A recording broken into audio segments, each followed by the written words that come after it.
Good evening friends. I hope आप सभी अच्छे होंगे। आज हमारा एक नया टॉपिक हम हमारे यूट्यूब चैनल स्टडी विद प्रयास के साथ एक बार फिर से आपके सामने हाजिर हुए हैं।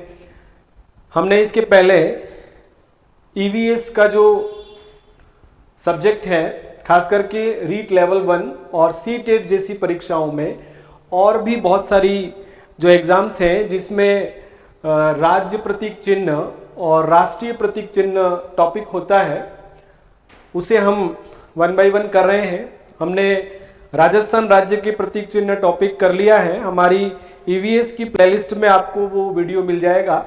राज्य के प्रतीक चिन्ह जो महत्वपूर्ण है उस पर हमने एक डिस्क्रिप्टिव और एक ऑब्जेक्टिव सेशन पूरा किया है। आफ्टर दैट हम आज हमारा नया टॉपिक, सबसे पहले आपसे एक बार फिर रिक्वेस्ट करता हूं कि आप हमारे YouTube चैनल स्टडी विद प्रयास को सब्सक्राइब कर लें। आप कमेंट भी करें, वीडियो को लाइक करें और शेयर करें। ज़्यादा से ज़्यादा आप लाइक दें और अपने कमेंट्स भी आप वहां पर लिखें कि आपको यदि कोई कॉन्सेप्ट समझ में नहीं आया है, कोई फैक्ट अगर आपको समझ में नहीं आया है तो आप कमेंट के द्वारा भी हमें इसकी सूचना दे सकते हैं। ज़रूर हम आपके जो क्यूरियोसिटीज़ होंगी उनको सॉल्व करेंगे। टॉपिक हमारा आज का, हमारे इस स्टडी विद प्रयास चैनल पर हम ईवीएस सब्जेक्ट के अंतर्गत आज राष्ट्रीय प्रतीक चिन्ह, जिसके अंदर हम बहुत सारे महत्वपूर्ण जो प्रश्न हैं, हमारे राष्ट्रीय जो एम्ब्लेम्स हैं, नेशनल एम्ब्लेम्स जो हैं, जैसे अशोक चिन्ह है ना, बाघ राष्ट्रीय पशु, राष्ट्रीय पक्षी, राष्ट्रगान, राष्ट्रगीत, राष्ट्रीय ध्वज और भी बहुत सारे जो हमारे नेशनल सिंबल्स हैं उन पर आज हम एक ऑब्जेक्टिव सेशन, एमसीक्यू का सेशन, साथ ही उनकी व्याख्यात्मक जो डिस्क्रिप्टिव सेशन है उसको भी हम आज करेंगे। वीडियो को हम शुरू करते हैं। हमने यहाँ पर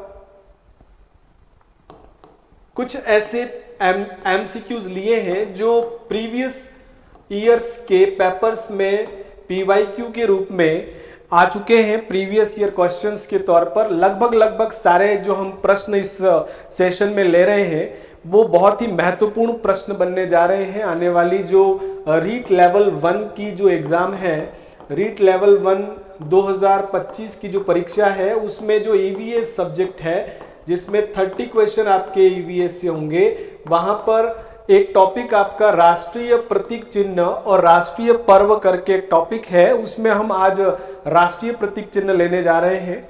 राज्य प्रतीक चिन्ह के लिए आप हमारी ईवीएस की प्लेलिस्ट जो है स्टडी विद प्रयास चैनल पर, उस पर जा सकते हैं। आपको वहां पर उससे संबंधित महत्वपूर्ण प्रश्नों की एक श्रृंखला मिल जाएगी। आज हमारे इस टॉपिक राष्ट्रीय प्रतीक चिन्ह का पहला प्रश्न हम यहाँ पर आपके सामने ले रहे हैं। पहला प्रश्न है हमारा राष्ट्रीय पंचांग। अगर प्रश्न ये आए कि हमारा राष्ट्रीय पंचांग किसे अपनाया गया है, देखें ये प्रश्न पहले आ चुका है कि हम किसे राष्ट्रीय पंचांग के रूप में स्वीकार करते हैं। वैसे यहाँ पर ऑप्शंस लिखे हैं, जन गण मन, वंदे मातरम, ठीक है, शिविरा पंचांग और राष्ट्रीय शक संवत या शाके संवत जो है उसे हम क्या राष्ट्रीय पंचांग कहेंगे। तो सीधी सी बात है कि जन गण मन तो हमारा राष्ट्रगान है, ठीक है, राष्ट्रगान है। वंदे मातरम हमारा राष्ट्रीय गीत है, ठीक है, और शिविरा तो हमारा एजुकेशन डिपार्टमेंट की एक है ना, एक वहां पर पंचांग है।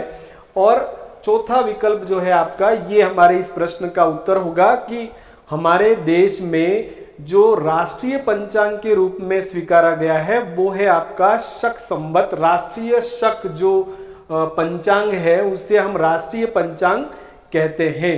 देखें इस पर हम एक व्याख्या देख लेते हैं कि राष्ट्रीय कैलेंडर या पंचांग किसे हम मानते हैं। ये प्रश्न है हमारा कि राष्ट्रीय कैलेंडर या पंचांग हम निम्न में से किसे मानते हैं। तो यहाँ पर एक बात लिखी हुई है कि हमारे देश में एक कैलेंडर चलता है, ग्रेगोरियन कैलेंडर।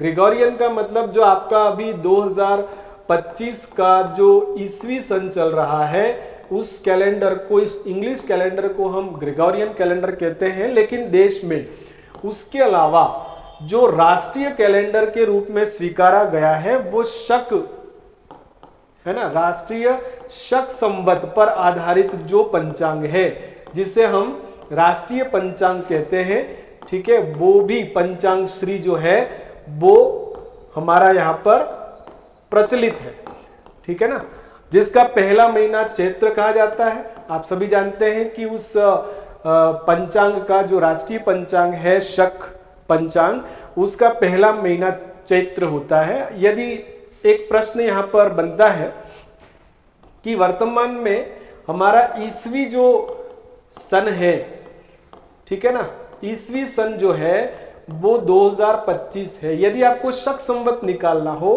तो आप कैसे निकालेंगे? यदि आपसे पूछा जाए कि वर्तमान में 2025 ईस्वी सन है, आप राष्ट्रीय शक संवत निकालिए, तो आपका इक्वेशन यहां पर होगा आपके 2025 माइनस आपको 78 ईस्वी करना होगा। क्यों? क्योंकि हमारा जो ये शक संवत है वो 78 ईसा पूर्व के बाद से शुरू माना जाता है। तो अभी वर्तमान में शक संवत जो चलेगा वो होगा 1900 है ना 47 शक संवत अभी चलेगा। आपको -78 करना है। जो भी वर्ष आपका ईस्वी सन का चल रहा है उसमें -78 करेंगे तो आपका शक संवत आ जाएगा। इसी प्रकार यदि आपको विक्रम संवत निकालने की बात आती है तो वहां पर आपको जोड़ना है, और वो क्या जोड़ना है? 57 को जोड़ देना है, क्योंकि विक्रम संवत जो था वो 57 ईसा पूर्व से शुरू माना जाता है। तो आपको यहां तो शक संवत ईस्वी सन में शुरू हुआ है ना 78 ईस्वी से, इसलिए माइनस करोगे आप, और ये पहले शुरू हुआ था 57 ईसा पूर्व, इसलिए इसको आप जोड़ोगे तो विक्रम संवत अभी कौन सा चलेगा? तो 2082 विक्रम संवत अभी हमारा चल रहा है। तो शक कौन सा चल रहा है? 1947। विक्रम कौन सा चल रहा है? 2082 और ईस्वी सन कौन सा चल रहा है? 2025। तो इस प्रकार आप, यदि आपको कभी विक्रम संवत और शक संवत निकालने के लिए प्रश्न मिले तो आप इस प्रकार से निकाल सकते हो। शक के लिए -78 कर दो आपके ईस्वी सन में, और विक्रम संवत के लिए वहां पर आप प्लस कर दो 57, तो आपका 2082 उत्तर आ रहा है। ठीक है, अब उसी हम शक संवत की बात करें यदि, तो इसे 22 मार्च 1957 को अपनाया गया। ये प्रश्न दूसरा बन रहा है अपना कि भारत में शक संवत को राष्ट्रीय पंचांग के रूप में कब स्वीकार किया गया? तो 22 मार्च 1957, ये याद रखें आप, 22 मार्च 1957 से हमने हमारा राष्ट्रीय पंचांग शक को स्वीकार किया है। उस वक्त शक संवत चल रहा था 1879। जब हमने इसे स्वीकार किया तब शक संवत कौन सा चल रहा था? 1879 चल रहा था। ये ध्यान रखें आप, 1879 शक संवत उस वक्त चल रहा था। ठीक है, इसका पहला महीना कौन सा है? अगर हम शक कैलेंडर को अपनाते हैं राष्ट्रीय पंचांग के रूप में तो पहला महीना इसका चैत्र होता है, सभी जानते हैं, फर्स्ट मंथ इज चैत्र। और सामान्य वर्ष जो होते हैं वो 22 मार्च को शुरू होते हैं, और लीप ईयर्स जो होते हैं इसके 21 मार्च से शुरू होते हैं। ध्यान देना कि वर्ष की शुरुआत जो है वो 22 मार्च से होती है, ठीक है, सामान्य वर्ष की, और लीप ईयर की 21 मार्च से होती है। ठीक है, इस कैलेंडर के 12 महीने ये हैं। आप सभी जानते हैं कि जो हमारा राष्ट्रीय पंचांग शक है उसके जो महीने हैं वो हमारे ये 12 महीने हैं। चैत्र, वैशाख, ज्येष्ठ, आषाढ़, श्रावण, भाद्र, आश्विन, कार्तिक, मार्गशीर्ष, पौष, माघ और फाल्गुन। तो चैत्र से फाल्गुन तक ये 12 महीने इसके अंदर स्वीकार किए गए हैं। तो 12 महीने भी आपको इस प्रकार से इस क्रम में ध्यान देने हैं। पहला चैत्र और अंतिम फाल्गुन महीना है इसके अंदर। ठीक है, चैत्र, वैशाख, ज्येष्ठ, आषाढ़, श्रावण, भाद्र, आश्विन, कार्तिक, मार्गशीर्ष, पौष, माघ और फाल्गुन महीने इस है ना, राष्ट्रीय पंचांग में स्वीकार किए गए। देखिए ये एक इमेज यहाँ पर है कि राष्ट्रीय जो आपका पंचांग है वो इस प्रकार से, ये शक है ना, पंचांग को यहाँ पर बता रखा है। इस प्रकार इसको हम ध्यान रखेंगे। अगला प्रश्न देखें आप, अगला प्रश्न है कि भारत का राष्ट्रीय वृक्ष कौन सा है। अगला क्वेश्चन क्या है, हमारा नेशनल ट्री कौन सा है। तो आप ध्यान दें, प्रश्न है राष्ट्रीय वृक्ष के रूप में किसे स्वीकार किया गया है। नीम, पीपल, ठीक है, बरगद और आम, ये 4 विकल्प हैं। नीम है, पीपल है, बरगद है और आम है।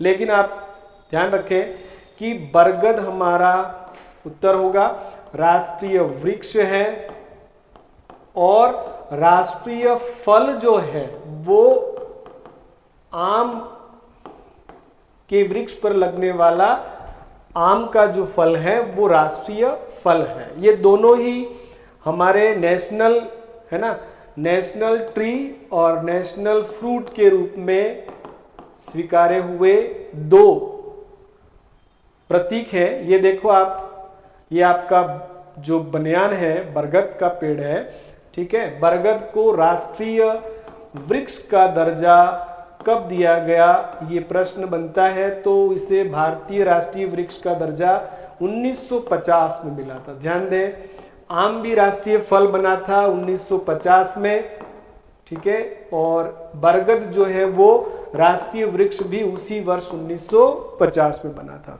ठीक है।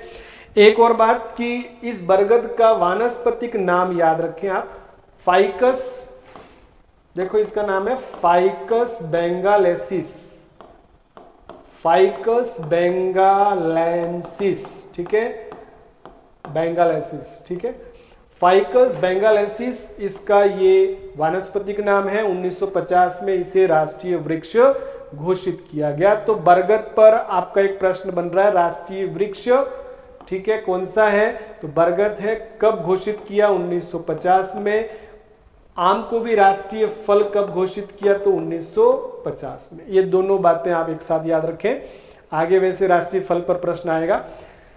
अगला क्वेश्चन देखो आप, तीसरा प्रश्न है भारत का राष्ट्रीय पुष्प कौन सा है। पुष्प, फ्लावर, नेशनल फ्लावर। प्रश्न है नेशनल फ्लावर के रूप में किसे, है ना, प्रतीक माना गया है। तो सूरजमुखी, कमल, गुलाब और रोहिड़ा, ये ऑप्शंस हैं।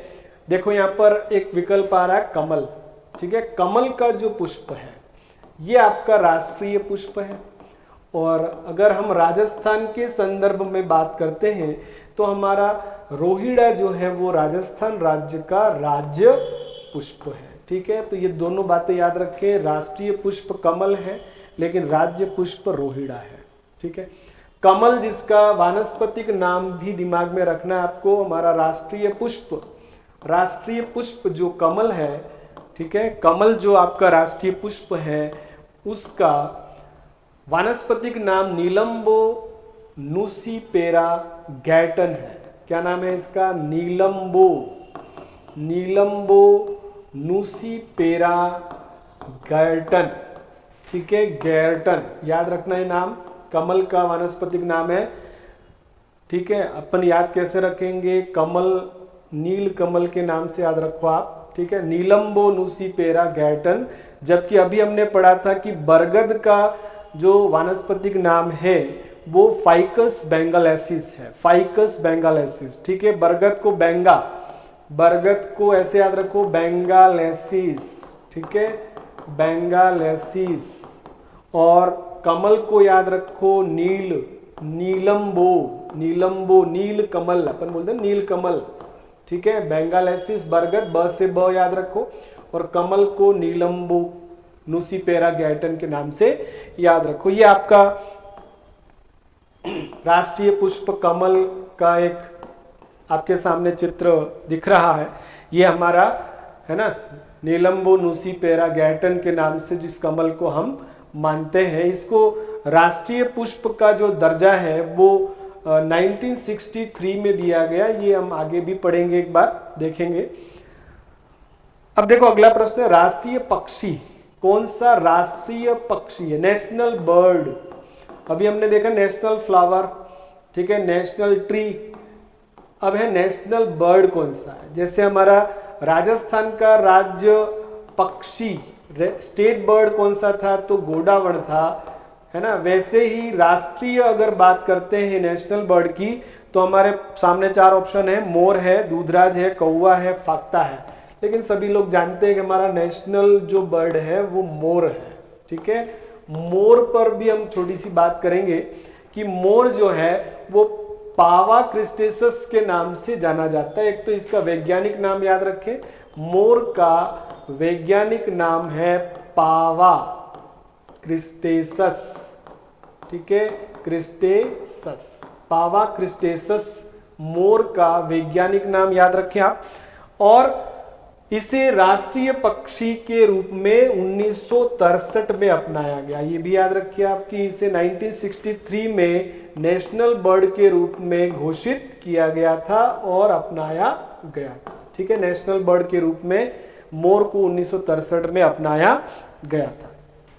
पावा क्रिस्टेसस इसका वैज्ञानिक नाम है। जबकि अभी हमने देखा कि हमारे राष्ट्रीय पुष्प नीलंबो नुसीपेरा गैटन, है ना, कमल को कहा जाता है। और राष्ट्रीय जो वृक्ष है आपका बरगद, उसको हम किस नाम से जानते हैं, तो फाइकस बेंगालेसिस के नाम से जानते हैं। तो इस प्रकार हमारे नेशनल बर्ड को भी हमने देख लिया।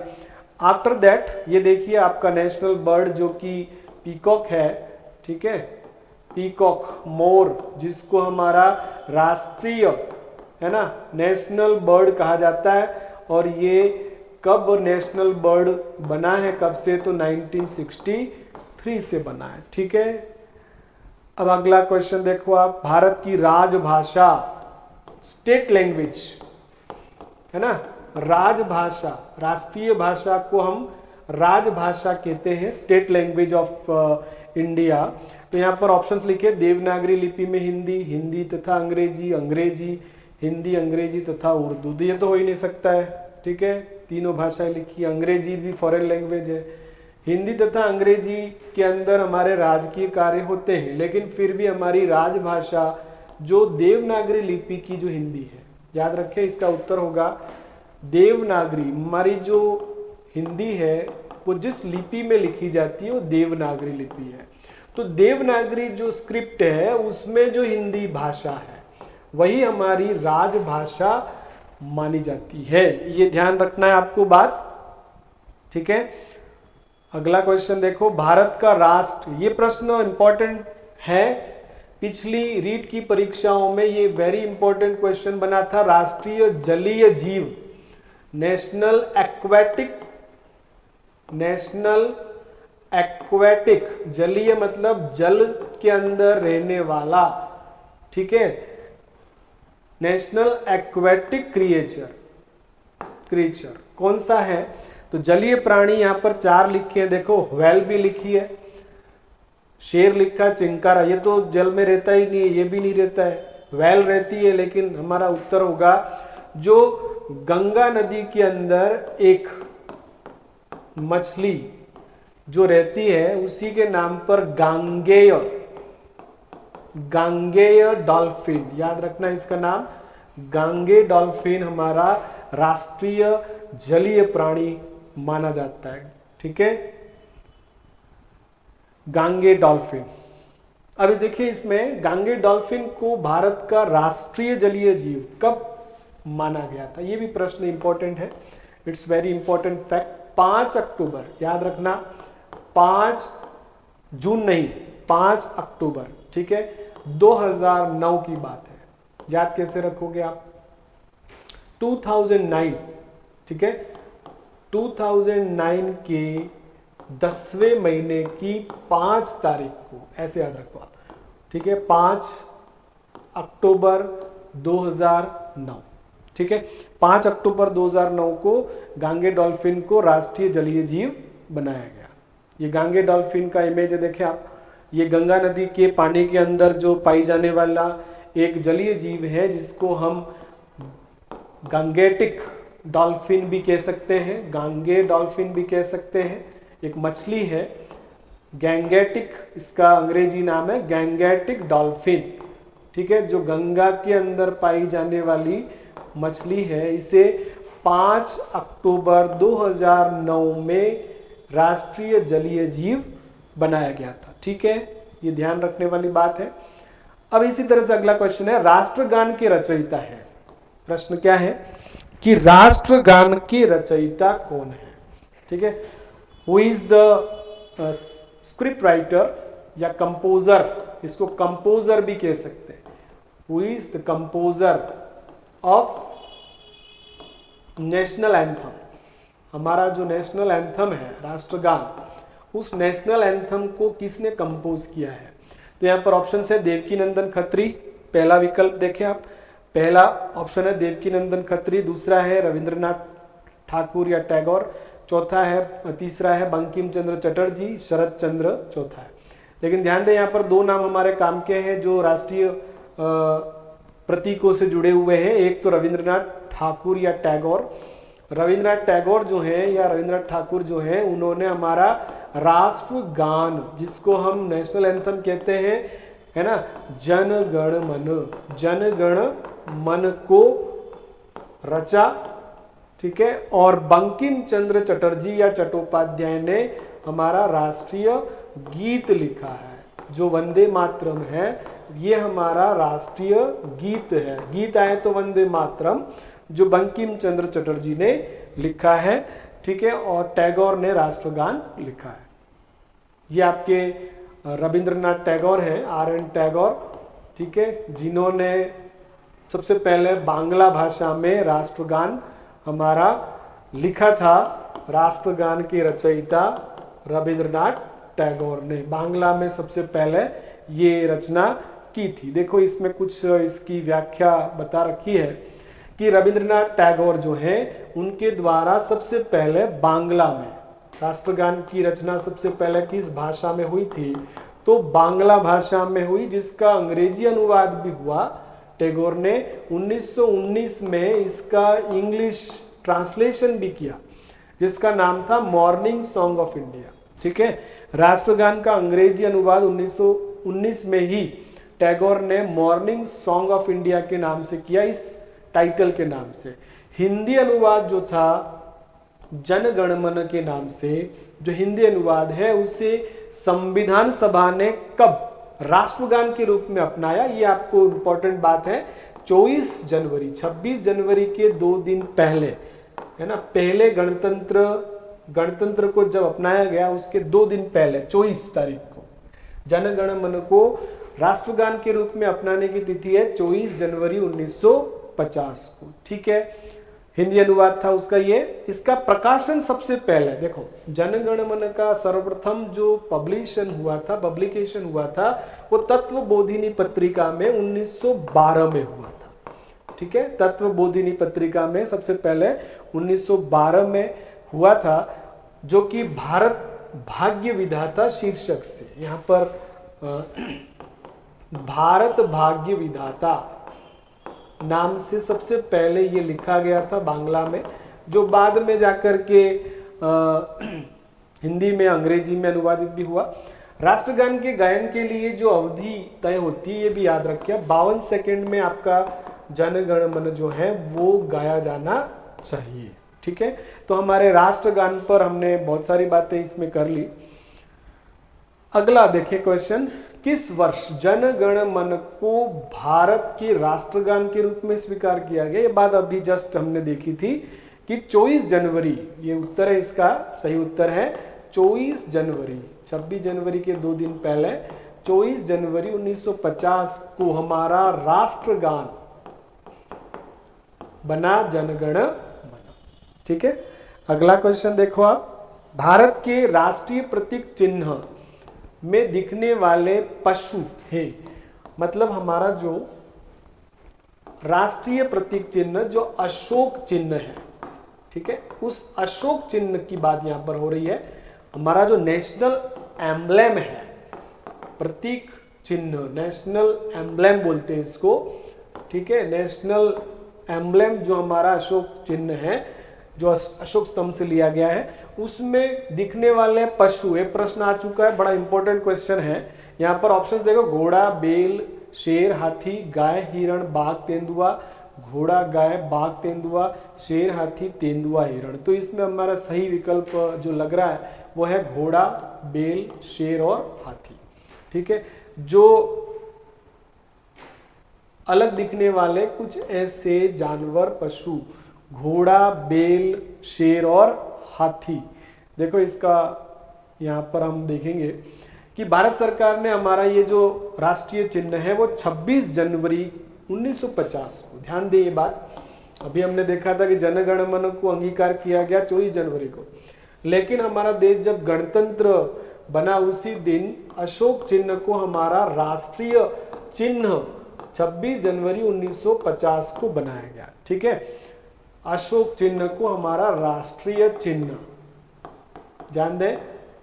ठीक है, कब बनाया गया? तो 26 जनवरी 1950। इसको कहां से लिया गया? तो सारनाथ, वाराणसी का जो अशोक स्तंभ है, अशोक स्तंभ या अशोक सिंह स्तंभ जो है उसके शीर्ष की अनुकृति है ये, उसके टॉप पर जो मिनिएचर है उसी को हमारा राष्ट्रीय चिन्ह अशोक चिन्ह के रूप में स्वीकार किया गया। ठीक है, इस तरह का ये आपका देखो, ये हमारा राष्ट्रीय चिन्ह अशोक चिन्ह है, राष्ट्रीय प्रतीक चिन्ह जिसको हम अशोक चिन्ह के रूप में मानते हैं। ठीक है ना, इस पर देखें आप, ये वही जो घोड़ा है, हाथी है, बैल है और सिंह है वो वहां पर दिख रहा है जो सामने से। ठीक है, यहाँ पर देखें शीर्ष पर दिखाई देने वाले यहाँ पर वो जितने भी पशु है उनका जिक्र हो रखा है कि सबसे टॉप पर शेर दिख रहा है। शेर किसका प्रतीक है? देखो सबसे पहली बात, शेर, शेर जो कि साहस और शक्ति का प्रतीक है, साहस और शक्ति का प्रतीक है। आधार भाग में धर्मचक्र है जिसमें 32 तीलियां हैं, ये भी याद रखें आप। आधार भाग का मतलब वही जो इसका जो बॉटम है, टॉप में तो हो गया शेर, बॉटम में यहाँ पर ये आपका ये आधार भाग है जिसमें जो तीलियों की संख्या है ये 32 तीलियां हैं। इसमें कितनी तीलियां हैं? 32 तीलियां हैं। ठीक है, 32 तीलियां जो है जिसमें एक बेल, यहाँ पर और कौन से जानवर उकेरे हुए हैं? तो बेल जो कि कठिन परिश्रम और स्फूर्ति का प्रतीक है। ठीक है, और बाईं ओर एक घोड़ा भी है, इसमें घोड़ा देखो, एक और तो बेल है, बेल। ठीक है, बेल जो है वो आपका राइट साइड है और लेफ्ट में जो है वो घोड़ा है। और घोड़ा किसका प्रतीक होता है?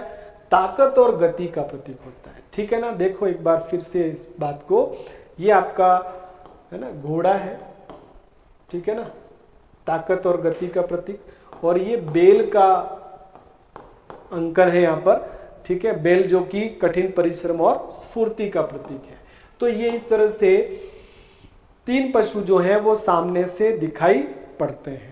ठीक है, आधार के बीच में मुंडकोपनिषद का सूत्र सत्यमेव जयते देवनागरी लिपि में अंकित है। ये सभी जानते हैं कि यहाँ पर, ठीक है, इस अशोक चिन्ह के नीचे सत्यमेव जयते है ना, सत्यमेव जयते जो कि मुंडकोपनिषद से लिया गया है और हिंदी में देवनागरी लिपि में अंकित है। ये भी प्रश्न आया कई बार कि सत्यमेव जयते कहाँ से लिया गया है उस अशोक स्तंभ में? तो मुंडकोपनिषद से लिया गया है। ठीक है, अब देखो वही प्रश्न यही इसी अशोक चिन्ह से अगला प्रश्न बन रहा है कि अशोक के सारनाथ स्तंभ के सिंहों के सिर पर रखे हुए महाधर्म चक्र में कितनी तीलियां हैं? अभी बात हुई हमारी कि जो धर्म चक्र बना हुआ है, ये जो धर्म चक्र बना हुआ है इसमें तीलियों की संख्या देखो, यहाँ पर ऑप्शंस में 12, 22, 32, 41 लिखा है, लेकिन 32 तीलियां धर्म चक्र में तीलियों की संख्या याद रखें, धर्म चक्र में 32 तीलियां हैं। ठीक है, आधार भाग में धर्म चक्र है जिसमें 32 तीलियां हैं, याद रखें ये बात। ठीक है, अगला देखें, भारत का राष्ट्रीय प्रतीक, वही प्रश्न इस ढंग से पूछा हुआ है कि भारत का नेशनल एम्ब्लेम क्या है? प्रतीक, चिन्ह नहीं, प्रतीक, जिसको हम एम्ब्लेम कहेंगे। बाकी हमने राष्ट्रीय चिन्ह दूसरे भी देख रहे हैं हम, लेकिन राष्ट्रीय प्रतीक यहाँ पर लिखे ऑप्शंस, अशोक चक्र, अशोक स्तंभ, राष्ट्रीय ध्वज, कमल का फूल, ये ठीक है। अब यहाँ पर अशोक चक्र और अशोक स्तंभ दो ऑप्शंस हैं, तो आप याद रखें अशोक स्तंभ होगा, ठीक है। अशोक चिन्ह जिसको हम कह रहे हैं वो अशोक स्तंभ है। अशोक स्तंभ को हम यहाँ पर प्रतीक के रूप में स्वीकारते हैं, ठीक है, जो कि सारनाथ के अशोक स्तंभ से लिया गया है। इसमें 4 शेरों की आकृति है जो चारों दिशाओं में दिख रहे हैं, केवल 3 ही दिखाई पड़ते हैं क्योंकि एक बैक साइड में है। नीचे पीछे की ओर हाथी है, आगे बैल और घोड़ा है और सिंह की आकृतियां वहां पर बनी हुई हैं। धर्मचक्र से जुड़ी हुई बात भी वहां पर है, ठीक है, जो आपकी 32 तीलियां हैं। इसे कब स्वीकार किया गया राष्ट्रीय प्रतीक के रूप में, तो आपका उत्तर होगा 26 जनवरी 1950 को, ठीक है। भारत के राष्ट्रीय प्रतीक के नीचे कौन सा वाक्य लिखा, अभी हमने पढ़ा था, वसुदेव कुटुंबकम सत्यमेव जयते, जय जवान जय किसान असतो मा सद्गमय। तो उत्तर आपका होगा ये वाला कि इसके आधार में नीचे कौन सा एक वाक्य लिखा है, तो सत्यमेव जयते, सत्य की ही जीत होती है, ठीक है, सत्य की ही जीत होती है, सत्यमेव जयते। ये मुंडको उपनिषद से, है ना, लिया हुआ देवनागरी लिपि में उकेरा हुआ एक वहां पर अंकित वाक्य है जो कि प्रतीक चिन्ह के आधार में नीचे लिखा हुआ है। सत्य की विजय होती है, इसे मुंडको उपनिषद से लिया गया है और भारतीय संविधान के अंग के रूप में 26 जनवरी 1950 को इसे स्वीकारा गया है, ठीक है। राष्ट्रीय प्रतीक के कुल कितने जानवरों की आकृतियां अंकित हैं, तो यहाँ पर सीधी सी बात है कि अभी हमने देखा था कि एक तो सिंह है, ठीक है, एक हाथी है, एक घोड़ा है, देखो सभी जानवर भी याद रखें, बेल है, ठीक है। तो सिंह, हाथी, घोड़ा, बेल, कुल मिला के यहाँ पर 4 जानवरों की आकृतियां, 4 एनिमल्स हैं यहाँ पर जिनको वहां पर अंकित किया हुआ है। अब देखो यहाँ पर 4 पशुओं की बात यहाँ पर कैसे करते हैं, तो एक तो सिंह है जो कि उस प्रतीक चिन्ह की चारों दिशाओं में देखते हुए सिंह है। दूसरा हाथी है, ठीक है, हाथी है जो बैक साइड में है लेकिन वो दिख नहीं रहा है। घोड़ा है और बेल है जो आगे की ओर दिख रहे हैं। और सिंह की मुख्य आकृति स्तंभ के ऊपर है, सिंह की एक मुख्य आकृति ऊपर दिखती है, ठीक है, और चारों दिशाओं में भी वहां पर सिंह दिखते हैं।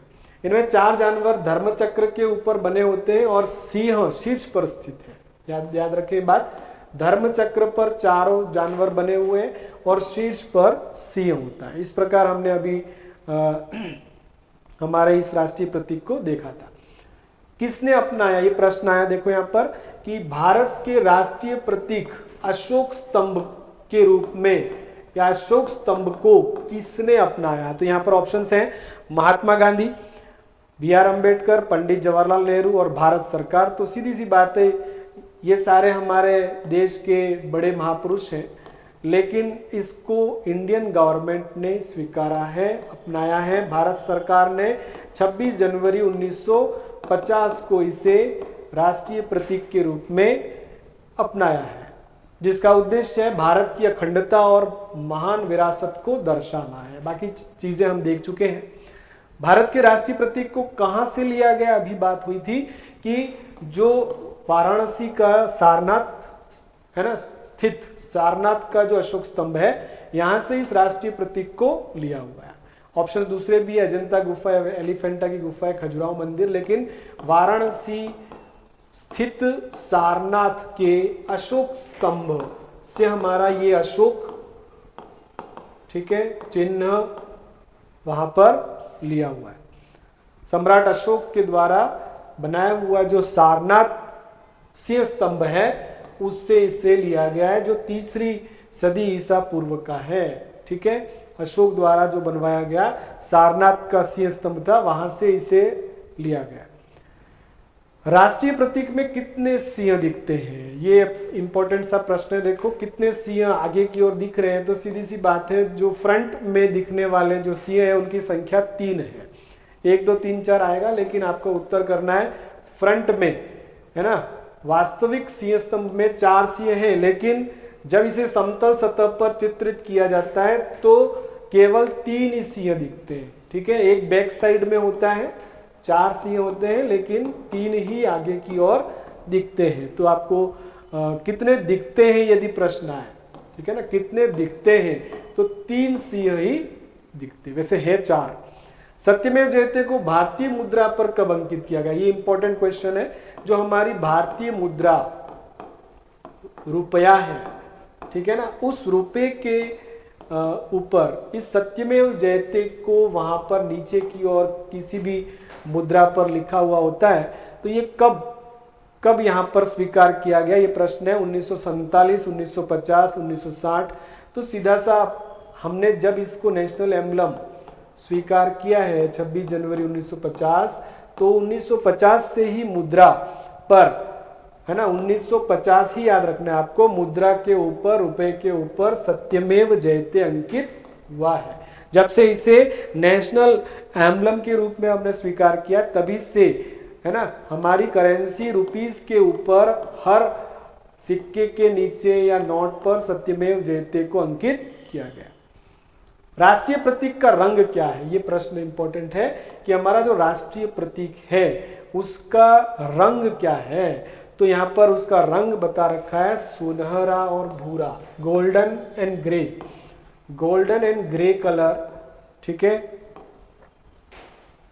सुनहरे भूरे रंग का एक्चुअल में रंग है, क्योंकि वास्तविक अशोक स्तंभ जो संगमरमर और बलुआ पत्थर से बना है वो जो है वो वास्तव में सुनहरे भूरे रंग का है। ठीक है ना, सुनहरे और भूरे रंग का है वो संगमरमर और बलुआ पत्थर, इसलिए इसका वास्तविक प्रतीक का रंग याद रखना हो तो यहाँ पर गोल्डन एंड ग्रे कलर होगा। कौन सा होगा, गोल्डन एंड ग्रे, सुनहरा भूरा रंग। ठीक है, ये रंग पर बात थी।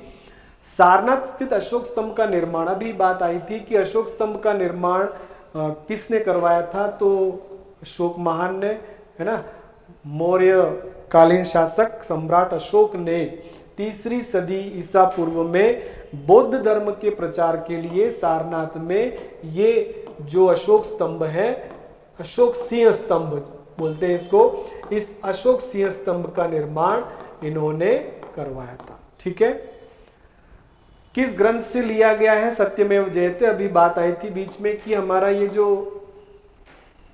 वाक्य, ठीक है, सत्यमेव जयते है, वो कहां से एक्सपेक्ट किया है, कहां से लिया है और इस अशोक चिन्ह में लिखा हुआ है। तो इसका उत्तर होगा भागवत गीता, ऋग्वेद, उपनिषद, महाभारत। तो उत्तर होगा इसका उपनिषद। उपनिषद में भी किससे, तो मुंडको उपनिषद से। याद रखें कौन से उपनिषद से सत्यमेव जयते लिया हुआ है, तो उपनिषदों में भी मुंडको उपनिषद से।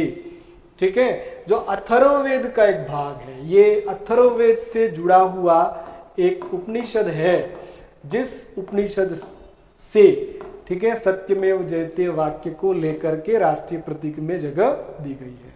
तो ये आपका अभी तक जो हमने पढ़ा वो राष्ट्रीय प्रतीक जो आपका अशोक स्तंभ है ना, उससे जुड़े हुए क्वेश्चन थे। अब हमारा अगला एक और राष्ट्रीय प्रतीक जो कि ध्वज है, भारतीय ध्वज, तिरंगा। ठीक है ना, अब उस ध्वज के संबंध में एक संहिता है, ध्वज संहिता बोलते हैं, एक नियमावली है ध्वज को लेकर के, जो ध्वज संहिता बनी हुई है, ठीक है, वो नियमावली जो बनी हुई है किस दिनांक से प्रभाव में आई। प्रश्न ये है कि भारतीय ध्वज संहिता किस दिनांक से इफेक्ट में आई है। तो इसका उत्तर आपको याद रखना, देखो इंपॉर्टेंट क्वेश्चन है ये, पहले की बात नहीं है। जो भारतीय ध्वज संहिता है वो 26 जनवरी 2002, याद रखें बात, 26 जनवरी 2002 की तिथि याद रखनी है आपको। देखो 26 जनवरी तो इसलिए क्योंकि हमारा गणतंत्र दिवस होता है। ठीक है, और यहाँ पर जो वर्ष है वो 2002 है। ठीक है ना, 26 जनवरी 2002 को भारतीय ध्वज संहिता को स्वीकार संविधान देखो यहाँ पर पूरी बात को डिटेल में बता रखा है कि सबसे पहले तो राष्ट्रीय ध्वज जो तिरंगा है उसका प्रारूप जो फॉर्मेट है उसको हमने सबसे पहले 22 जुलाई 1947 को अपनाया। पहला फैक्ट, ठीक है, कि तिरंगे के प्रारूप को सबसे पहले कब अपनाया गया, तो 22 जुलाई 22/7/1947 की बात है, ठीक है। अब इसी ध्वज से जुड़ी हुई जो ध्वज संहिता है जो 2002 को 26 जनवरी 2002 में इसे प्रभावी या लागू माना जाता है। अब ध्वज को लेकर भी कुछ ऐसे क्वेश्चन कभी कभी बने हैं, जैसे हमारा जो तिरंगा है, राष्ट्रीय ध्वज है, उसका अनुपात कितना है, तो उसकी जो प्रपोर्शन लंबाई और चौड़ाई में है वो हमेशा याद रखना यही रहनी चाहिए, 3:2 में, ठीक है, ध्वज होना चाहिए। ध्वज के सबसे ऊपर कौन सा रंग है, केसरिया रंग है, जो जागृति, शौर्य और त्याग का प्रतीक है। बीच में कौन सा रंग है, सफेद रंग है, जो सत्य और पवित्रता का प्रतीक है। और सबसे नीचे कौन सा रंग है, तो हरा रंग है, जो जीवन और समृद्धि का प्रतीक है। तो ये तीनों रंग भी याद रखने आपको, केसरिया ऊपर, सफेद बीच में, हरा सबसे नीचे, ठीक है, केसरिया, सफेद और हरा। केसरिया जागृति और शौर्य और त्याग का प्रतीक है, सभी जानते हैं। सफेद रंग सत्य और पवित्रता, शांति का प्रतीक होता है। हरा रंग जीवन और समृद्धि का प्रतीक होता है। और सफेद पट्टी के बीच में जो सेंटर में जो व्हाइट एक पट्टी है उसके बीच में यहाँ पर नीले रंग की 24 तीलियां हैं। देखो ध्यान रखना, अशोक चिन्ह के अंदर 32 तीलियां हैं, लेकिन तिरंगे के अंदर जो सफेद पट्टी है उसमें 24 तीलियां हैं। ये दोनों प्रश्न अलग अलग हैं। अशोक चिन्ह के नीचे जो धर्म चक्र बना हुआ है उस धर्म चक्र के अंदर तो तीलियों की संख्या 32 है, ठीक है, लेकिन यहां तिरंगे के अंदर जो सफेद पट्टी के बीच में गहरा नीला रंग है उसकी नीले रंग की कितनी तीलियां हैं, ये तीलियां जो है वो नीले रंग की है, ठीक है, जो 24 है। तो दोनों में तीलियों की संख्या अलग अलग है। देखो ये आपका जो सैफरन कलर सबसे ऊपर होगा, ठीक है, सफेद कलर जो मध्य में होगा इस पट्टी पर, यही जो है ना नीले रंग से बनी हुई यहाँ पर, ठीक है, कितनी तीलियां मिलेंगी आपको, तो 24 तीलियां इसके अंदर होंगी। और एक रंग आपका ग्रीन होगा, ठीक है। तो केसरिया, सफेद और हरा हमारे इस राष्ट्रीय ध्वज की बात करता है। अब राष्ट्रीय ध्वज के अंदर एक रंग होता है केसरिया। अभी बात हुई थी कि तीनों रंग का अपना अपना एक सिंबलाइजेशन है। तो केसरिया रंग किसका प्रतीक है, सत्य, साहस, बलिदान, समृद्धि, दृढ़ निश्चय। तो सत्य की बात तो सफेद करेगा, साहस और बलिदान, ठीक है ना, साहस और बलिदान केसरिया रंग का प्रतीक है। और समृद्धि, खुशहाली जो है वो हरा रंग शो करता है। तो यहां पर देखो साहस और बलिदान इसका उत्तर होगा, ठीक है, केसरिया का। अब इस राष्ट्रीय प्रतीक को, भारत के राष्ट्रीय प्रतीक को कब अपनाया गया था, ये प्रश्न एक्चुअल में अशोक स्तंभ को लेकर है। ये ध्यान रखना कि अशोक स्तंभ को राष्ट्रीय प्रतीक, नेशनल एम्ब्लेम कब माना गया, कब स्वीकार किया गया, तो इसका उत्तर होगा 26 जनवरी 1950 को, ठीक है। अशोक स्तंभ को हमने राष्ट्रीय प्रतीक के रूप में कब स्वीकारा है, तो 26 जनवरी 1950 को, ठीक है। राष्ट्रीय प्रतीक में कितने सिंह दिखते हैं, प्रश्न भी रिपीट हो गया है, 3 सिंह सामने से दिखते हैं, ठीक है। अब देखें भारत के राष्ट्रीय ध्वज में कुल कितने रंग होते हैं, ये सिंपल सा क्वेश्चन है, ठीक है।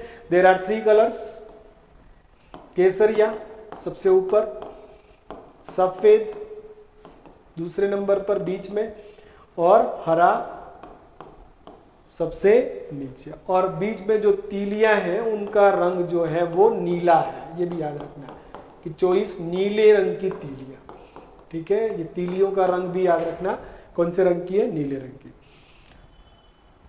3 रंग होते हैं, ठीक है। केसरिया सबसे ऊपर जागृति, शौर्य और त्याग का प्रतीक है। सफेद मध्य में जो सत्य और पवित्रता का प्रतीक है, और हरा जो है वो जीवन और समृद्धि का प्रतीक है। और मध्य में नीले रंग का अशोक चक्र भी है, ठीक है, जिसके अंदर 24 तीलिया है। कौन सा चक्र है ये राष्ट्रीय ध्वज में, वो चक्र जो कि क्या कहा जाता है, तो यहां पर ध्यान दें, अशोक स्तंभ में तो धर्म चक्र है, ठीक है, अशोक स्तंभ में जो चक्र है उसका नाम तो धर्म चक्र है, जो कि 32 तीलियों वाला है। लेकिन जो आपका तिरंगा है, राष्ट्रीय ध्वज, इसमें जो चक्र है उसको अशोक चक्र कहते हैं, और अशोक चक्र जो है उसमें 24 तीलिया है, ठीक है, अशोक चक्र बोलेंगे।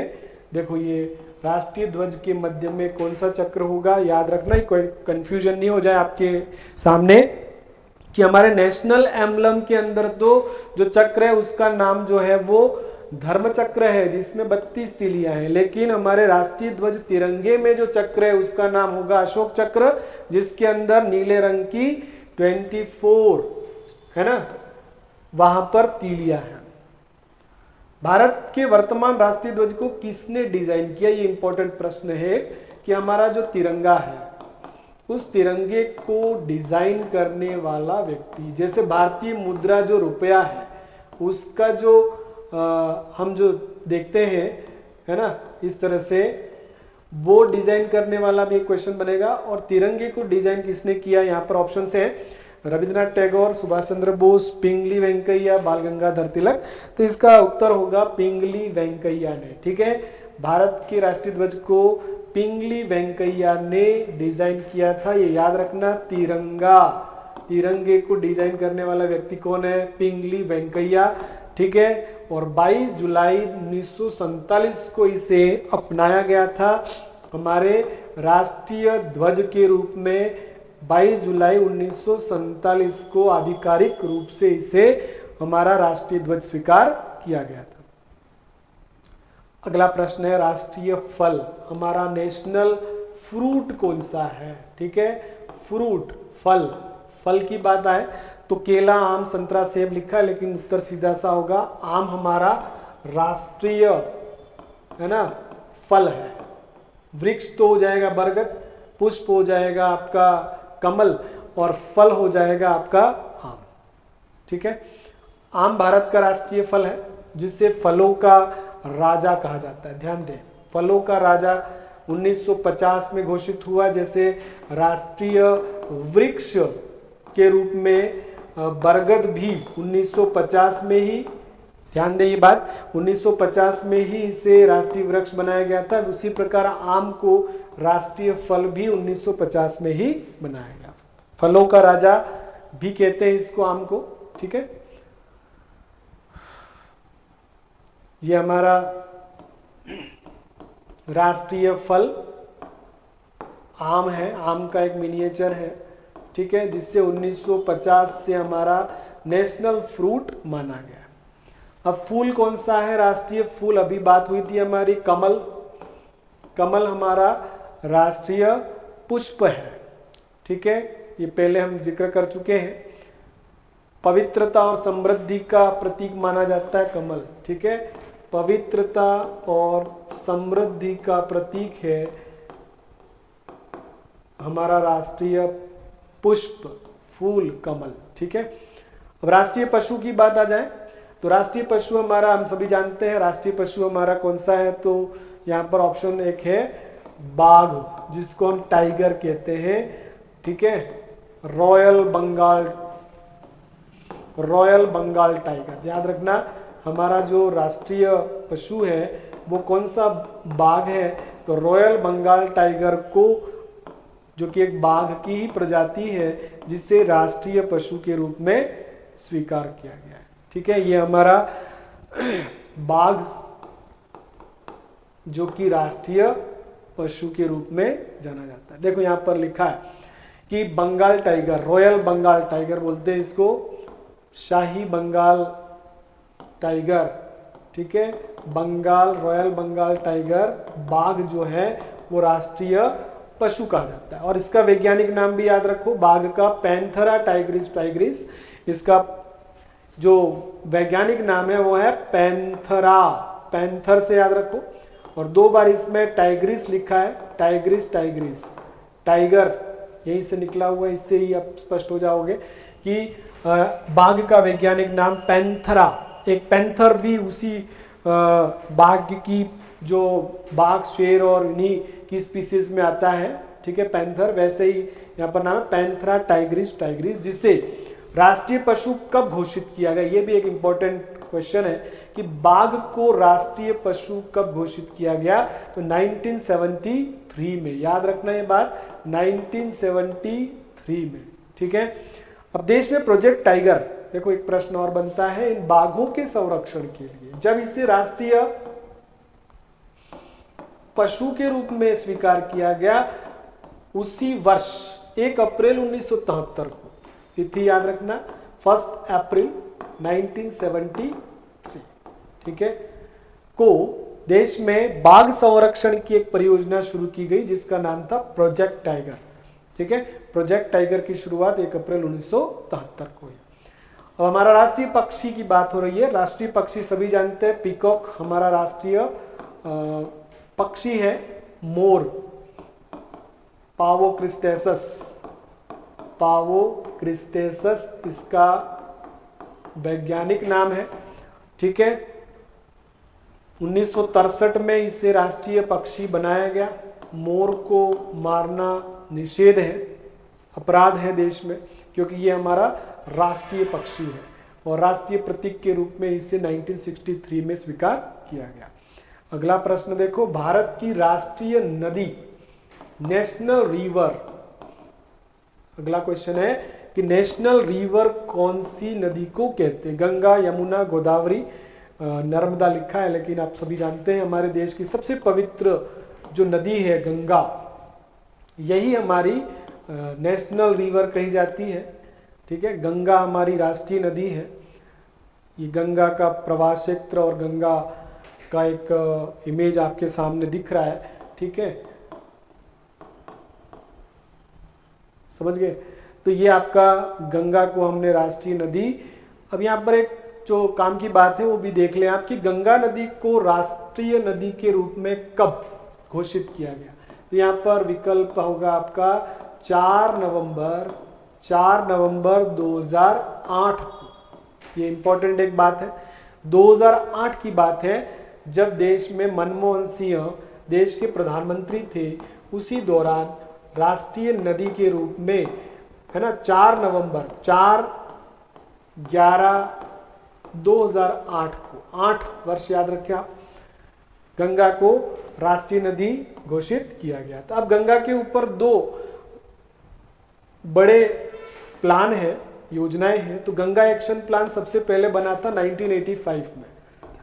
गंगा के प्रदूषण को नियंत्रित करने के लिए पहला यदि केंद्र सरकार का एक एफर्ट था, प्रयास था, तो वो आपका गंगा एक्शन प्लान था जो 1985। ये प्रश्न बन सकता है, आपका एक टॉपिक है ईवीएस में प्रदूषण, जल प्रदूषण में ये टॉपिक बन सकता है कि गंगा एक्शन प्लान कब आया, तो 1985 में आया। गंगा को राष्ट्रीय नदी बाद में बनाया गया है, लेकिन गंगा एक्शन प्लान पहले आ चुका था। अब देखो 2008 में जब इसे राष्ट्रीय नदी बनाया गया, उसके जस्ट बाद जब नई गवर्नमेंट आई, है ना, नरेंद्र मोदी सरकार जब पहली बार बनती है, तो मोदी जी ने जो पहला एक योजना लॉन्च की थी, नमामि गंगे योजना, जो 2014 के अंदर आई थी। याद रखना गंगा एक्शन प्लान कब आया, तो गंगा एक्शन प्लान आया 1985 में। Ganga action plan was in 1985। और गंगा को राष्ट्रीय नदी कब बनाई गई, तो 2008 में, है ना। और नमामि गंगे प्रोजेक्ट जो चला, वो गंगा की सफाई और गंगा के पुनर्जीवन के लिए चलाया गया एक प्रोजेक्ट था, जो अभी भी चल रहा है, ठीक है। तो गंगा पर आपको ये बातें याद रखनी है। इसी प्रकार राष्ट्रीय खेल, जैसे हमारा राज्य खेल हमने बास्केटबॉल लिखा था, राजस्थान का राज्य खेल बास्केटबॉल, इसी प्रकार जो 1948 में बना था। लेकिन हमारा जो राष्ट्रीय खेल है उसे हॉकी के रूप में शुरू से माना जाता है। वैसे आधिकारिक रूप से सरकार ने इसे राष्ट्रीय खेल घोषित नहीं किया है, लेकिन फिर भी हमारा राष्ट्रीय खेल हॉकी को हम मानते हैं। ठीक है, हॉकी को भारत का राष्ट्रीय खेल माना गया है, माना जाता है, लेकिन अभी भी ऑफिशियली है ना इसे राष्ट्रीय खेल घोषित नहीं किया गया। तो कोई भी वर्ष आपको नहीं मिलेगा कि हॉकी को कब राष्ट्रीय खेल घोषित किया गया है, क्योंकि इसकी ऑफिशियल अनाउंसमेंट गवर्नमेंट की ओर से अभी तक हुई नहीं है। राष्ट्रीय ध्वज जो हमारा तिरंगा है, ठीक है, उसको किस कपड़े से बना होना चाहिए, ये भी एक प्रश्न बन रहा है। तो यहाँ पर उसके लिए कपड़ा जो होता है वो यहाँ पर ऑप्शंस है नायलॉन, सूती, खादी, रेशमी, ऊनी कपड़ा, लेकिन ये उत्तर सही होगा सूती। ठीक है, कॉटन और खादी। ठीक है, सूती और खादी, इस कपड़े से ध्वज बनना चाहिए। अब देखो भारत का राष्ट्रीय जलीय जीव कौन सा है, अब ये बात पहले आ चुकी है। हम यहाँ पर कुछ फैक्टफुल बातें प्रश्न और उत्तर के रूप में ले रहे हैं। 5 अक्टूबर 2009, याद रखें, गंगा को राष्ट्रीय नदी बनाया गया 2008 में, लेकिन गंगा डॉल्फिन जो है उसको 2009 में राष्ट्रीय जलीय जीव बनाया गया। ठीक है, अब एक क्वेश्चन और बन रहा है यहाँ पर, भारत का राष्ट्रीय सरीसृप, ठीक है, तो कौन सा सरीसृप है? King cobra, reptile, national reptile के रूप में किसे स्वीकार किया गया है? तो राष्ट्रीय सरीसृप कौन सा है? King cobra. और इससे 2009 में, देखो अभी बात आई कि गंगा डॉल्फिन भी राष्ट्रीय जलीय जीव 2009 में बनती है, और नेशनल जो रेप्टाइल के रूप में किंग कोबरा को भी 2009 में ही, ठीक है, राष्ट्रीय सरीसृप घोषित किया गया था। और इसी प्रकार राष्ट्रीय कैलेंडर कौन सा है? तो अभी हमने सबसे पहला ही प्रश्न लिया था, हमारा जो शाके कैलेंडर है, शक संवत जिसको हम कहते हैं, ठीक है, 22 मार्च 1957 से इसे हम अपना राष्ट्रीय पंचांग या राष्ट्रीय कैलेंडर 22 मार्च 1957 से मानते हैं। ठीक है, अब राष्ट्रगान कौन सा है? जनगण मन है। ठीक है, 24 जनवरी 1950 को इसे अपना राष्ट्रगान स्वीकार किया गया था। 1911 में सबसे पहले इसको लिखा था, और 1912 में इसका प्रकाशन हुआ था तत्वबोधिनी पत्रिका में। ठीक है, और लिखा कब गया टैगोर द्वारा? तो बंगाली भाषा में भारत भाग्य विधाता के नाम से इन्होंने 1911 में सबसे पहले लिखा था। 12 में इसका प्रकाशन हुआ तत्वबोधिनी पत्रिका के अंदर टैगोर द्वारा रचित। ठीक है, जनगण मन 27 दिसंबर 1911 को, याद रखें, लिखा गया 1911 में, पहली बार प्रस्तुत किया गया कांग्रेस के कोलकाता अधिवेशन में। कलकत्ता जो कॉन्फ्रेंस कांग्रेस का राष्ट्रीय अधिवेशन था, उसमें 27 दिसंबर 1911 को इसे पहली बार गाया गया था। ठीक है, इसी प्रकार राष्ट्रीय गीत कौन सा है हमारा? तो राष्ट्रीय गीत वंदे मातरम है। ठीक है, राष्ट्रीय गीत, नेशनल सॉन्ग है ना, नेशनल एंथम तो हमारा जनगण मन है, लेकिन नेशनल सॉन्ग कौन सा है? तो वंदे मातरम है, जो 24 जनवरी को ही, जब राष्ट्रगान के रूप में जनगण मन को स्वीकार किया गया था, उसी तिथि को राष्ट्रगीत के तौर पर भी स्वीकार किया गया वंदे मातरम को 24 जनवरी 1950 को। जबकि इसकी रचना 1870 के दशक में संस्कृत और बांग्ला में सबसे पहले इसको लिखने वाले व्यक्ति थे बंकिम चंद्र चट्टोपाध्याय। ठीक है, जनगण मन के रचयिता रविंद्रनाथ टैगोर है, लेकिन राष्ट्रगीत वंदे मातरम के रचयिता कौन है? तो बंकिम चंद्र चट्टोपाध्याय, चटर्जी भी कहते हैं, चट्टोपाध्याय भी कहते हैं। ये भी एक बंगाली व्यक्ति थे जिन्होंने संस्कृत और बांग्ला में इसको लिखा था। ये आपके बंकिम चंद्र चटर्जी है ना, बंकिम चंद्र चट्टोपाध्याय, जो कि आपके राष्ट्रगीत वंदे मातरम के रचयिता हैं। ठीक है, इस गीत को इन्होंने सबसे पहले 1882 में रचित उनके उपन्यास, याद रखना, कौन से उपन्यास में इन्होंने जगह दी थी सबसे पहले या लिखा था इसको? तो आनंद मठ में, बंकिम चंद्र चटर्जी के उपन्यास आनंद मठ में उन्होंने शामिल किया था। और पहली प्रस्तुति 1896 में हुई थी, 82 में इसको यहाँ शामिल किया था, 96 में कांग्रेस के ही कोलकाता अधिवेशन में रविंद्रनाथ टैगोर ने इसको गाया था, ये भी याद रखना। जैसा अभी हमने देखा था कि 1911 के अंदर टैगोर ने सबसे पहले इसे लिखा था, ठीक है, और 1912 में प्रकाशित हुआ था। इसी प्रकार जो आपका वंदे मातरम है उसको भी पहली बार प्रस्तुत किया गया 1896 के कांग्रेस के कोलकाता अधिवेशन में, टैगोर ने ही इसको गाया था। लिखा चटर्जी ने है, लेकिन पहली बार इसकी प्रस्तुति टैगोर ने दी थी। अगला क्वेश्चन देखो, भारत का राष्ट्रीय मुद्रा चिन्ह, जो ये आपका इस तरह से जो मुद्रा चिन्ह है, ठीक है, ये जो है वो किस वर्ष अपनाया गया? ये प्रश्न है यहाँ पर कि हमारा जो नेशनल करेंसी का ये जो सिंबल है, ठीक है, ये सिंबल किस वर्ष अपनाया गया? तो याद रखें 15 जुलाई 2010 को। इम्पोर्टेंट एक फैक्ट है ये कि 15 जुलाई 2010 को राष्ट्रीय मुद्रा चिन्ह हमारा जो है उसको अपनाया गया था रुपीस को, ठीक है। ये हमारा एम्ब्लेम है 15, याद रखना 15 जुलाई 2010, ठीक है, को इसे हमने मुद्रा के रूप में इस डिजाइन को स्वीकार किया था। और इस मुद्रा चिन्ह, इस राष्ट्रीय मुद्रा चिन्ह के डिजाइनर का नाम भी याद रखें, डी उदय कुमार, याद रखना। जैसे ध्वज के डिजाइनर हमने पढ़े थे, तिरंगे के जो हमारे डिजाइनर थे पिंगली वेंकैया थे, लेकिन मुद्रा जो हमारी है उसके सिंबल के डिजाइनर डी उदय कुमार हैं। डी उदय कुमार कौन है?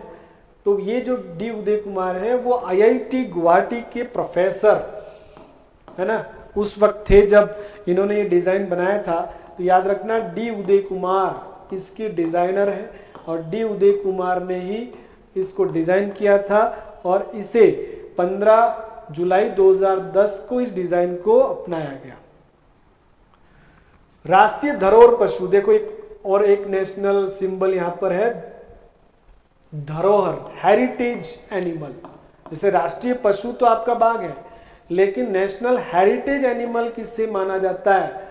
तो ये वाला प्रश्न भी याद रखें, उत्तर होगा हाथी को, ठीक है। एलिफेंट हमारा, जैसे राष्ट्रीय जलीय जीव गंगा सुई डॉल्फिन है, वैसे ही धरोहर पशु के रूप में हाथी को हम, है ना, हमारा राष्ट्रीय धरोहर, क्योंकि पशु तो आपका है बाघ, लेकिन धरोहर हेरिटेज एनिमल किसे कहेंगे आप? तो वो आपका एलिफेंट होगा। और उसे 2010 में ही, याद रखिए ये बात भी, 2010 22 अक्टूबर 2010 को ही, है ना, इसे राष्ट्रीय धरोहर पशु बनाया गया था। और जैसे प्रोजेक्ट टाइगर 1973 में शुरू हुआ था, प्रोजेक्ट एलिफेंट भी, देखो बाघ को राष्ट्रीय पशु बनाया गया 1973 में, प्रोजेक्ट टाइगर भी शुरू हुआ 1 अप्रैल 1973 को। इसी प्रकार यहां पर ध्यान दें, राष्ट्रीय धरोहर पशु हाथी को बनाया गया 2010 के अंदर, लेकिन प्रोजेक्ट एलिफेंट पहले से ही चल रहा था। हाथी संरक्षण परियोजना 1992 से, है ना, प्रोजेक्ट एलिफेंट चल रहा है। प्रोजेक्ट टाइगर 1973, प्रोजेक्ट एलिफेंट 1992, और राष्ट्रीय धरोहर पशु के रूप में इसे 22 अक्टूबर 2010 को स्वीकार किया गया। लास्ट क्वेश्चन हम ले रहे हैं, राष्ट्रीय पर्वत के रूप में किसे हम मानते हैं? National mountain.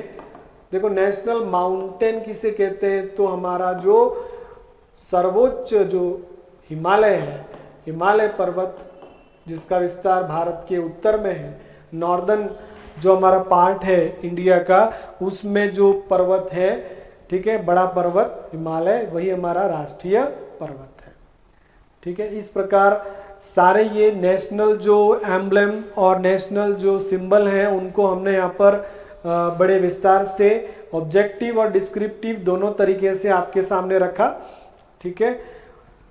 छोटे मोटे क्वेश्चन और कुछ हो सकते हैं, लेकिन जो एग्ज़ाम ओरिएंटेड है, जो ईवीएस से संबंधित हैं, वो सारे क्वेश्चंस यहाँ पर हमने करने की कोशिश की है।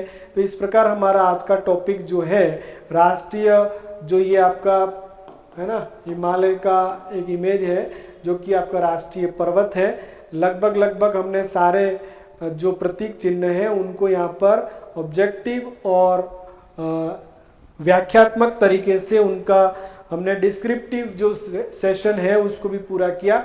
आई होप कि आपको ये वीडियो बहुत ही उपयोगी साबित हुआ होगा और आने वाले समय में जितनी भी एग्जाम्स हैं, बड़ी बड़ी परीक्षाएं, उसमें जब ये टॉपिक नेशनल जो आपके एम्बलम्स और सिंबल पूछे जाते हैं तब ये वाला वीडियो आपका बहुत महत्वपूर्ण साबित होगा। वीडियो को आप फर्स्ट टू लास्ट तक मिनट टू मिनट अगर देखेंगे तो आपको ज़रूर आपके जो प्रश्न एग्जाम में एक्सपेक्टेड है वो क्वेश्चन आपको ज़रूर मिलेंगे। आई होप आपने हमारे वीडियो को बहुत ही ध्यान से देखा होगा और आप वीडियो को फर्स्ट टू लास्ट देखें। चैनल हमारा स्टडी विद प्रयास, जिसको आप अगर सब्सक्राइब करते हैं तो अवश्य आपको आने वाली परीक्षाओं में उसका लाभ मिलेगा।